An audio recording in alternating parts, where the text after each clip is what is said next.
So guys, आज हम बात करने वाले हैं माई लाइब्रेरी ऑप्शन के बारे में, जो कि वर्चुअल डीजे में। यदि आप वर्चुअल डीजे सॉफ्टवेयर यूज़ करते हैं तो यह वीडियो आपके लिए है। हम इस वीडियो में देखने वाले हैं आप माई लाइब्रेरी ऑप्शन का यूज़ कैसे करते हैं। यदि आप डीजे हैं और आपको प्रॉब्लम आती है कि मैंने एक सॉन्ग क्या प्ले करूँ, तो यह जो ऑप्शन है बहुत हद तक ईजी कर देगा। तो हम आज इस वीडियो में यही देखने वाले हैं। So guys, welcome back to my channel DJ Nature पर आपका स्वागत है। आप इस वीडियो को आगे देखते रहिए, क्योंकि आपको इस वीडियो में मैं पूरे डिटेल में इसी बारे में बताने वाला हूँ।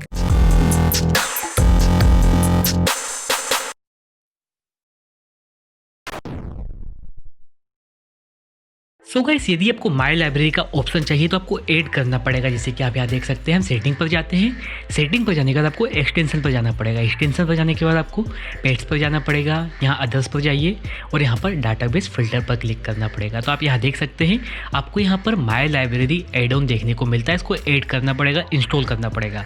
तो हम इंस्टॉल कर लेते हैं। ठीक है, तो ये हमने इंस्टॉल कर लिया है। अभी आप यहाँ पर देख सकते हैं, यहाँ पर हमारे पास माई लाइब्रेरी का ऑप्शन आ चुका है। बट इससे पहले आपको करना क्या है, आपको प्लेलिस्ट बनानी है और सॉन्ग को एनालाइज करना है। यदि आपको नहीं आती है प्लेलिस्ट बनाते, तो मैंने पिछले वाले वीडियो बताया था कि आप वर्चुअल प्लेलिस्ट कैसे बना सकते हैं। यदि आपको नॉर्मल प्लेलिस्ट बनानी तो आप वहाँ कैसे चीज़ बना सकते हैं, तो मैंने आपको पिछले वाले वीडियो में सब कुछ ही समझा दिया था। तो आप जाकर देख सकते हैं वह वीडियो, उसके लिंक डिस्क्रिप्शन डाल दी है और टैग कर दिया। आप क्लिक करेंगे तो आप वीडियो पर चले जाएंगे। ठीक है, आपने जैसे ही प्लेलिस्ट बना ली, ठीक है, आप मान लीजिए, और आपने BPM को एनालाइज कर लिया है और की को भी एनालाइज कर लीजिए, आपको की के द्वारा प्ले करना है। तो इसके बाद हम माई लाइब्रेरी का यूज़ हम कर कैसे सकते हैं, तो मैं आपको दिखाता हूँ। हम यहाँ पर क्लिक करते हैं। ठीक है, तो आप यहाँ देख सकते हैं, आपके बहुत सारे ऑप्शन देखने को मिलते हैं। तो आप ये समझ लीजिए एक प्रकार से फ़िल्टर का काम करता है। जैसे कि आपको BPM वाइज सॉन्ग प्ले करने हैं। ठीक है, तो आप यहाँ देख सकते हैं, आपके सारे BPM वाइज सॉन्ग आ जाएंगे। जैसे कि मैं क्या करता हूँ, यहाँ पर जाके 110 से 115 तक क्लिक करता था। आप यहाँ देखिएगा, जो भी उसके सॉन्ग हैं वह BPM वाइज आ चुके हैं। ठीक है, अब आपके पास जो भी सॉन्ग देखने को इसमें मिलेंगे वह 1010 से 1015 तक ही देखने को मिलेंगे। तो आप इस तरह से जो माई लाइब्रेरी का यूज़ कर सकते हो। इसके अलावा आपको की द्वारा यूज़ करना है। ठीक है, आपको की ही आनी चाहिए। तो आप देख सकते हैं, सिर्फ एक की वाले सॉन्ग आप इस तरह से उनका यूज़ कर सकते हैं और प्ले कर सकते हैं। या रिलेटिव की चाहिए आपको, तो उस तरह से भी यहाँ पर यह देखने को मिलता है। इसके अलावा हारमोनिकली प्ले करना है, आपने कर रहे होंगे तो आपको यहाँ सब चीज़ें देखने को मिलेगी।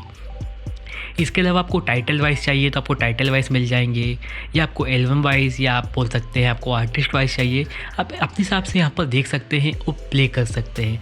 या आपको जेनरे वाइज चाहिए, आप यहाँ देख सकते हैं। डीप हाउस में करता हूँ तो आपको डीप हाउस वाले सॉन्ग देखने को मिल जाएंगे।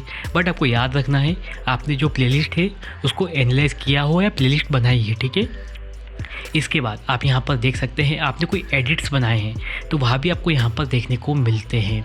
इसके अलावा आपको यहाँ एक और ऑप्शन देखने को मिलता है, जैसे कि मैं आपको दिखाता हूँ। हम इस पर क्लिक करते हैं। आपने यहाँ पर कभी सॉन्ग कौन कौन से प्ले नहीं किए तो आप उसको हटा सकते हैं, यदि आपको हटाना हो तो। इसके अलावा आपने जो लास्ट 7 डेज़ में क्या प्ले किया, आपने आज क्या प्ले किए थे या कल क्या प्ले किए हैं, इसको आप चेंज भी कर सकते हैं। जैसे कि मुझे चाहिए, यहाँ पर ये 30 दिन है, आपको चाहिए 10 दिन की सॉन्ग, तो आप क्या करेंगे, यहाँ पर जाएंगे एडिट पर, यहाँ पर क्लिक करेंगे। ठीक है, आपने यहाँ पर क्लिक किया एडिट पर, तो आपके पास एक पूरा डैशबोर्ड खुलता हुआ दिखेगा, विंडो खुलती हुई दिखेगी।